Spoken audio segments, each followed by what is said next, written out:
જય માતાજી, જય રખા દાદા મિત્રો। આજે એવો ખાસ દિવસનો જે વલ્લભભાઈ તેમના ધર્મપત્ની ભાનુબેનની ફરમાઈશ હોય અને દિલીપભાઈ તેમના ધર્મપત્ની જેનુબેનના લાડકવાયા દીકરા મનીષનો આજે જન્મદિવસ હોય। જ્યારે મારે વિશ કરવું હોય ત્યારે આખી દુનિયાને ખુશ રાખવાવાળા મારા બાપ રખાન તમારા કુલદેવી માતાજી દાદા કેકા દાદાની દેવી તમને સદાય ખુશ રાખે અને ડગલે ને પગલે તમારી ખુશીઓનું ધ્યાન રાખે। જય માતાજી, જય રખા દાદા।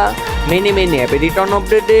હેપી બર્થડે મનીષભાઈ, તમે ખૂબ આગળ વધો, ખૂબ પ્રગતિ કરો એવી મોગલમાં પાસિંદા રખા પાસે પ્રાર્થના કરીએ છીએ કે તમે ચમકતા રહો સિતારાની જેમ, તમે હંમેશા ખીલતા રહો ગુલાબની જેમ, એવો તમારા કુલદેવી માતાજી પાસે પ્રાર્થના કરીએ છીએ। Wish you long life.